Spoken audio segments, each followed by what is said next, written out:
Welcome back to Faisal's couch. और अभी भी हम समी के साथ मौजूद हैं और ये सेकंड पार्ट है जी समी के साथ जो बातचीत चल रही थी उसका। लेकिन समी से बात करें उससे पहले आप सब्सक्राइब कीजिए और बेल आइकन को हिट कीजिए। हम ये आजकल काफी बहस कर रहे हैं, मेरी और फरहान की भी बड़ी बात हुई है, जस्ट वर्क विद हिम। हम लोगों ने एक प्रोजेक्ट साथ में किया है, हम साथ में नहीं है पर हमने साथ में किया, हम उस सब प्रोजेक्ट का हिस्सा हैं। हाँ, सो वो विंडो है एक फिल्म जो कि आप लोग देखेंगे।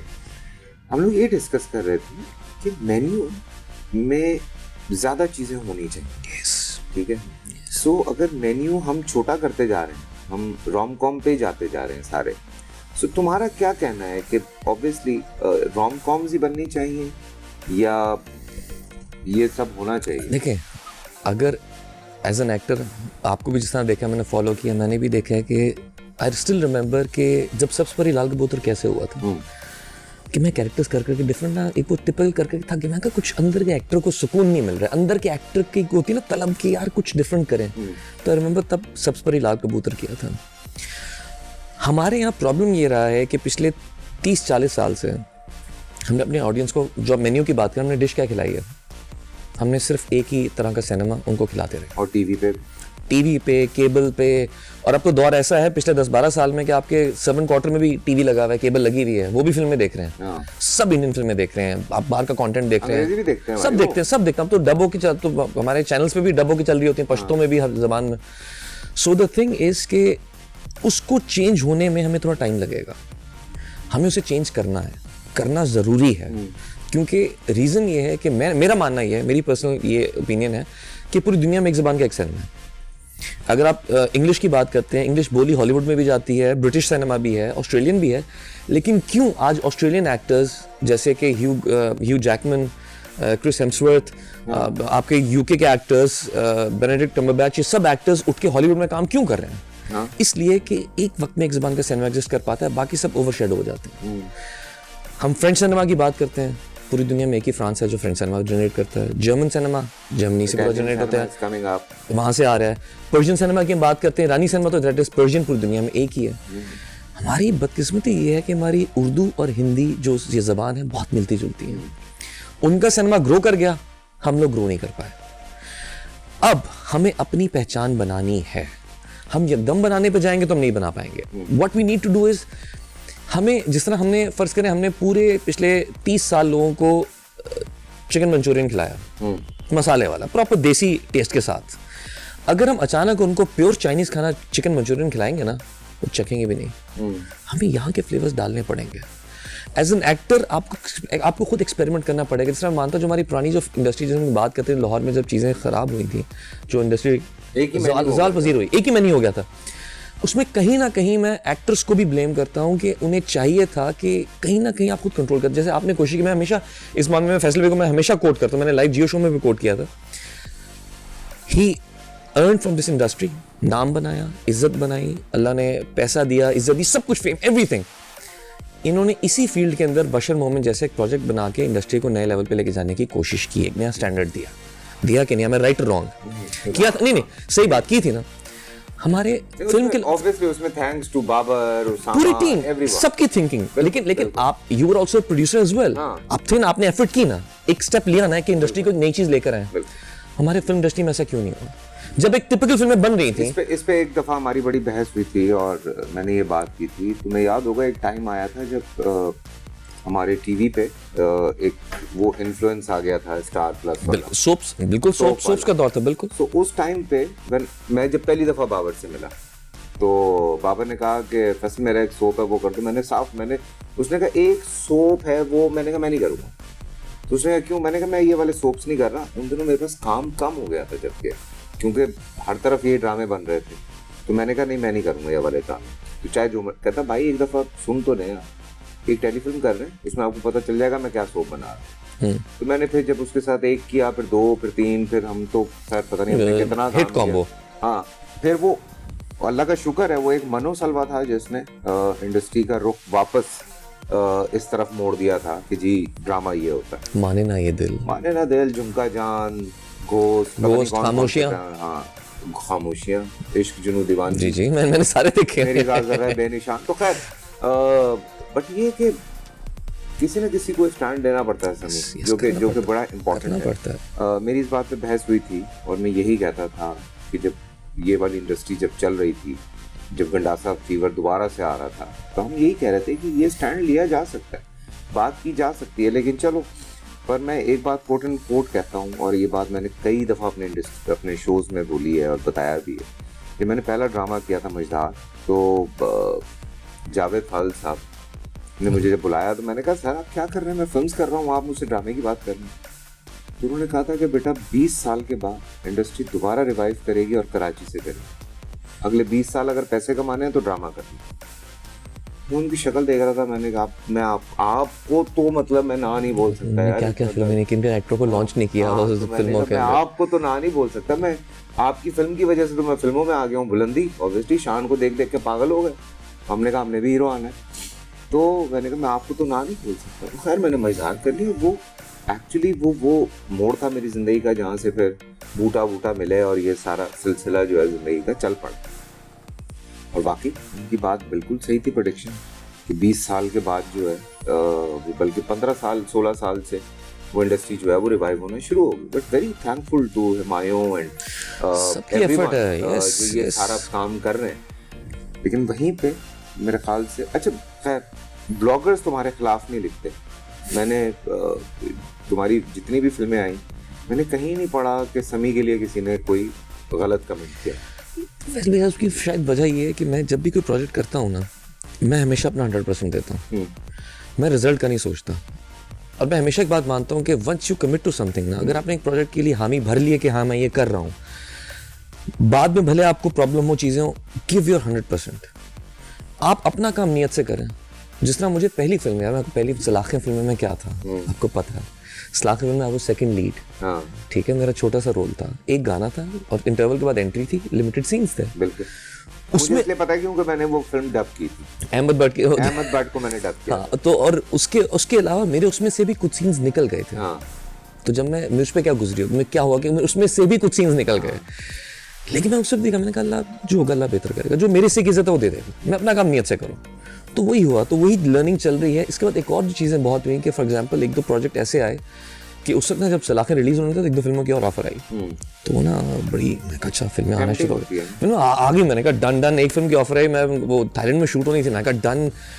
तो अचानक हफ्ते बाद मुझे पता चला कि मैं वो फिल्म नहीं कर रहा। मैंने कहा ये क्या हुआ है, तो पता चला कि जी वो आपने इंटरेस्ट शो नहीं किया, आपने फ़ोन शो नहीं किए, तो उनको लगा आपका इंटरेस्ट नहीं है। तो मैं बड़ा डिसहार्ट हुआ, मैंने कहा यार ये क्या हो गया, मसलन ये भी करना पड़ता है, इस तरह मसलन मुझसे फिल्म हाथ से निकल गई है, अभी तो शुरू हो रही थी चीज़ें सब कुछ, लेकिन उसमें भी बेहतरी थी, यानी वो फिल्म आई गई पता भी नहीं चला, मैं टीवी की तरफ आ गया। Part of life, it's all part of life. अब जिस तरह अभी अगर लास्ट ईयर क्या फिल्में देखें आप, जिस तरह अभी एक्टर की रिस्पॉन्सिबिलिटी कह रहे हैं कि मुझे गुम क्यों की थी, आपको यहाँ कमर्शियल सिनेमा को कहीं गुम बनती हुई नजर नहीं आएगी। हाँ, मुझे ऑफर होती मैं करता, मुझे जिस दिन आई मैंने आंखें बंद करके ऑफर कर ली थी, मैं फौरन की मैंने कहा मैं डू। अच्छा उसमें भी यहाँ नहीं चली, लेकिन अल्लाह ने उससे भी कैसे अजर दे दिया कि मुझे मैड्रिड फिल्म फेस्टिवल में बेस्ट एक्टर का अवार्ड मिल गया, कनाडा में एक अवार्ड मिल गया, मुझे उससे भी कुछ ना कुछ, और उससे ही ये विंडो भी ओपन हुई। अगर आप देखें जो इंटरनेशनल प्रोडक्शन उस साथ शामिल हुआ, where did they meet at Madrid film festival, तो रास्ते तो वहीं से खुले ना। तो चीजें हो रही होती हैं आपके लिए, आपको लगता है कि शायद ये मेरे लिए कुछ इसमें मुझे रिजल्ट वो नहीं मिल रहा, लेकिन वो कभी कभी फल पकने में टाइम लगता है आपको।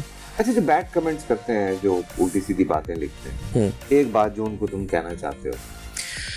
यार मैं हमेशा सिर्फ एक बात ही कहूँगा कि यार जिंदगी का कुछ पता नहीं है, आप आज हैं कल नहीं है। ऑनेस्टली बताऊं, बुराई करने का कोई फायदा नहीं है। जिस तरह मेरा मानना है कि कोई बुराई आप तक पहुंचती भी है ना, उसको अपने तक रोक दो, फैलाओ मत। जिस तरह कभी कभी बहुत से मामले होते हैं जो कि हम डिस्कस कर करके उनको ज़्यादा बड़ा कर देते हैं। आई थिंक अगर हम उनको रोक देना तो लोग आपस में सॉर्ट आउट करने इजीली सॉर्ट आउट हो जाएंगे। वो जब और लोग डिस्कशन में होते हैं ना, 1000 लोगों की राय शामिल होती है, फिर दो साइड्स बन जाती हैं, फिर उनके आपस में जंग शुरू हो जाती है। आपस में दो बंदे बैठे हों कि जिस तरह किस दो इशू हो कि भाई हमारा तो इतना मसला नहीं था, इतना लोगों ने बना दिया। सो आई बिलीव यार पॉजिटिविटी फैलाओ। हम जिस तरह मुझे याद है एक ब्लॉगर, मैं जब काफ कंगना की प्रमोशन में था तो एक ब्लॉगर ने स्पेशली मुझसे एक नेगेटिव सवाल पूछा, स्पेशली नेगेटिव। सो मैं सवाल भूल गया हूँ, तो मैंने कहा नेगेटिव चीजें क्यों प्रमोट करनी, सिर्फ नेगेटिव से व्यूअर्स आते हैं, ऑडियंस आती है। मैंने कहा क्यों, पॉजिटिव से क्यों नहीं आ सकते यार, अच्छी बात क्यों नहीं फैला सकते हम। हम अच्छी बात फैलाओ, अच्छी पे भी लोग आएंगे यार। नहीं नेगेटिव से हमारे वो लोगों के कमेंट्स बढ़ जाते हैं। मैंने कहा पॉजिटिव से ही बढ़ेगा, ट्राई करके देखो, कसम से ट्राई करके देखो। सो ऑनेस्टली स्पीकिंग यार, इट्स कार्मा, पूरी दुनिया इट्स कार्मा। आप किसी के लिए अच्छा कमेंट भेजोगे, आपके लिए अच्छे कमेंट्स आएंगे, आप बुरा करोगे बुरा आएगा। बीच में ना एक कमेंट चल रहे थे कि जो टीवी ड्रामों के एक्टर हैं वही फिल्मों में आ रहे हैं, जो फिल्मों वाले हैं वो ड्रामों में आ रहे हैं। मैं बड़ा हंस रहा था इस बात पे। अच्छा, इस पे डिसहार्ट भी होते हैं। मैं इतना हंस रहा था समी इस बात पे। मैंने कहा लगता है कि ये बेचारे या तो कुछ देखते नहीं है, ठीक है, दे कॉल देमसेल्फ पता नहीं क्या कुछ, या तो वो देखते नहीं है या उनको पता नहीं है। तो मैंने उनको रेकमेंड, मेरी जब सॉरी की इनॉग्रेशन थी तो उस पर जब मुझसे 2-4 लोगों ने सवाल किया तो मैंने उनको कोई 10-12 सीरीज के नाम बता दिए। मैंने कहा ये आप देख लीजिएगा, आपको पता चलेगा कि इसमें ब्रैड पिट है, आपको पता चलेगा कि इसमें फलाना है। सबसे बड़ी मिसाल Henry Cavill, after being Superman he is doing Witcher on Netflix. Exactly sir Matthew McConaughey Oscar जीतने के बाद Dallas Buyers Club he did True Detectives. वहां पे बैरियर खत्म हो गया, हमारे बैरियर पता नहीं क्यों खत्म नहीं हो रहे।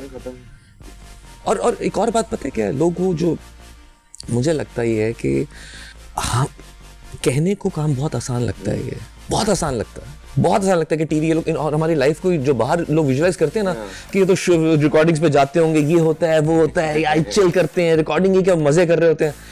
इट्स वेरी डिफिकल्ट जॉब, आसान काम नहीं है। मैं तो कई दफा एक ऐसा किस्म से कभी करना चाहता हूँ कि कोई इस तरह के कमेंट लिखे ना, उसको इनवाइट करूँ कि आए एक शो करें मेरे साथ, आप आए जरा बैठे एक्टिंग करें। एक दफा कि मैं वाकया सुनाता हूँ, आखिरी बात है, फिर उसके बाद हम बाय बाय करेंगे। राही साहब को, सुल्तान राही साहब को, बल्कि सर एक मिनट, अभी रिसेंटली उनकी बरसी भी गुजरी है और मुझे बड़ा अच्छा लगा कि हमारे, एक तरफ अच्छा लगा एक तरफ बुरा भी लगा कि हमारे कहीं मीडिया पे उनका जिक्र नहीं आया, बिल्कुल नहीं आया, बिल्कुल नहीं आया। लेकिन अम्मार कंजा की बात है, अम्मार ने स्टेटस स्पेशली उनके लिए लगाया था कि the biggest superstar we had in Pakistan industries, more than 700 films, इतने लोगों का रोजगार बनाया, इतना बनाया। और आज हमने, मुझे उनके थ्रू पता चला कि उनकी आज बरसी है। किसी चैनल पे, न्यूज़ चैनल पे, किसी जगह पे मैंने उनकी कोई पोस्ट नहीं देखी। हालांकि हम अभी तो शुक्र है कुछ खबरें कुछ कंट्रोल हुई नहीं है, तो हमें, वरना तो हमें पूरी अपने अलावा सबके स्टार्स का पता होता था। तो राही साहब को आके ना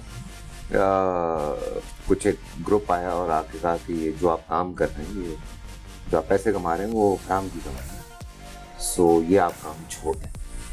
तो उन्होंने कहा ठीक है, आप एक काम करें, कल सुबह आ जाएं मेरे पास, फजर की नमाज साथ पढ़ेंगे और उसके बाद मेरे साथ चलिए। तो राही साहब ने पूरा दिन उनको अपने साथ रखा, उस ग्रुप को। तो शाम में जाते हुए वो राही साहब को गले लगा के माफ़ी मांग के गए। सो ये बात कहना बहुत आसान होता है किसी के बारे में, लेकिन बड़ा मुश्किल होता है ये बात को समझना कि जो इंसान जो काम कर रहा है वो क्या काम है। सो अपने पूजे में बैठ के जज करना लोगों को और लोगों के ऊपर खामखा की तोहमतें लगाना और खामखा लोगों के ऊपर इल्ज़ाम तराशी करना, जो आपके दिल में वो कह देना, मेरा नहीं ख्याल। लेकिन फैसल एक छोटी सी बात बताता हूँ कि लाइक हम एक्टर्स सब लोग ना बहुत सेंसिटिव होते हैं, बहुत ज़्यादा एक्स्ट्रा सेंसिटिव लोग होते हैं। जब आप लोग हमें अच्छे कमेंट्स देते हैं लोग, तो हमें बहुत खुशी भी होती है। तो नेगेटिव कमेंट हमें दुख भी पहुंचाता है। ये नहीं है कि हमें तकलीफ होती है, बाकायदा समटाइम्स आप फील करते हैं कि यार इस तरह क्यों बोल रहा है। आपका, मेरा दिल करता है कि मेरे सामने मैं से बात करूं, क्या हुआ यार, नाराज़गी है, क्या हुआ। आपकी अच्छी बात हमें एनर्जी देती है, आपकी बुरी बात हमें डिमोटिवेट भी करती है। तो हमारी अपनी भी बड़ी स्ट्रगल होती है, जिसमें हमारी फैमिलीज का बहुत अहम किरदार है हमारे मूड स्विंग्स को देखने में, क्योंकि हमारे मूड स्विंग्स बहुत होते हैं बीइंग क्रिएटिव लोग। तो आई थिंक फिर वही बात आ रही थी कि क्यों नेगेटिविटी है, why not positivity, why not, क्यों नहीं कर सकते। And in the last obviously समी को काम करते हुए अब एक अरसा हो गया, 16 साल 2004 सलाखे। हाँ बिल्कुल। सो 16 साल में होता है कि एक बहुत कोई हैप्पीएस्ट मोमेंट होता है, वैसे तो बहुत सारे होते हैं, वो क्या था और कोई ऐसा जो बहुत सैड हुआ? हैप्पीएस्ट तो ये था कि क्योंकि पेरेंट्स की बहुत मुखालफत थी शुरू में, जब मैं एक्टिंग में आया, बिल्कुल शदीद मुखालफत कि नहीं ये नहीं करना, क्या करना, पढ़ने के लिए बाहर जाओ ये। सो मुझे सबसे बड़ा कॉम्प्लीमेंट जो मिला था, जो खुशी का दिन था, वो ये था जिस दिन मेरे पेरेंट्स ने मुझे कहा था कि हमने कभी सोचा नहीं था कि तुम्हारा नाम हमारी पहचान बनेगा। वाह। So that was the happiest day कि वो कहते थे कि लाइक समी के अब्बू, समी की अम्मी। तो ये कॉम्प्लीमेंट मिली सबसे बड़ा, जिसने कि फाइनली एक वो स्टैंप लगा दी कि अब सही काम कर रहे हो, यानी खुश हैं। Sad moment, I think sad moment कोई ऐसा है नहीं कि मैं भूल जाता हूँ, लिटरली मैं चीज़ें भूल जाता हूँ, मैं स्पेशली बुरी चीज़ें ना आई लेट गो। तो पता है ये एक हकीकत है, आप जो बुरी बातें होते हैं वो आप भूल जाते हैं, जो बैड मेमोरीज होती हैं वो आप भूल जाते हैं, बातें सिर्फ अच्छी याद रह जाती हैं। किसी भी आप रिलेशन में भी देखें, अभी रिसेंटली जो बैड मैं कहूँगा वो यही थे कि लाइक हमारे मुझे ओवरऑल जो एक शेड देखने को मिला ना कि हमारी इनफैक्ट जितनी भी ऑडियंस है, जितने भी लोग हैं, कि when I was not well for 5-6 months, तो वो स्क्रीन पे भी आया कि मैं बीमार था। I had to undergo number of different procedures, like biopsy तक हुई, यानी शदीद बीमार था ना, अल्लाह ताला ने शिफा दी, अल्लाह ताला ने सेहत दी। सो उस दौरान मैंने लोगों के शेड्स देखे थे कि लाइक जब बीमारी थोड़ी सी आई और मैं थोड़ा सा डाउन स्क्रीन पे आया तो लोगों के कमेंट्स देखे थे, तो उससे थोड़ा सा डिसहार्ट हुआ था, लेकिन मैं कहा नहीं, अल्लाह खैर करेगा, करते मैंने। तो वो एक थोड़ा सा मैं हुआ था कि यार ये इतनी जल्दी लोग, वो एक थोड़ा सा आया था। हो जाता कई दफ़ा, हम सेंसिटिव लोग हैं, आप हो जाते कई दफ़ा कि यार ये क्या हो गया। बड़ा पेनफुल होता है कभी कभी, कोई आप ऐसा कमेंट पढ़ लेते हैं, वो सारा दिन आप यूं रहते हैं कि ये इसने क्यों लिखा है। एग्जैक्टली ये एक्सप्रेशंस आते हैं आपके, ये ऐसा क्यों लिख सकता है यार, मैंने इसका क्या बिगाड़ा। एग्जैक्टली होता है, लेकिन वो उसमें भी ये कि बस अल्लाह मालिक। नहीं लगा रहा अपना काम। मैं लिटरली अभी एक बड़ी मजे की बात हुई, मैं अभी थोड़ी देर पहले तैफूर साथ बैठ के बात कर रहा था, तो उसने बड़ी मजे की एक बात कही। वो कहता कि ताकत ये नहीं है कि मुझे ये चाहिए, ताकत ये है कि मुझे ये नहीं चाहिए। That's power. Thank you Sameer. Sir, honor to be a part of your show and बड़े मजे के बाद बशर मोमिन के बाद बुलंद और बशर आज इकट्ठे बैठे हैं और लेकिन I wish कि हमारे विंडो में भी कुछ करना पड़ेगा। कुछ करते हैं और आप लोग इसी तरह से सब्सक्राइब करते रहें और कमेंट्स करते रहें और बेल को भी क्लिक करें। हाँ, टिंग टिंग। बाय बाय, नेक्स्ट एपिसोड में मुलाकात होगी।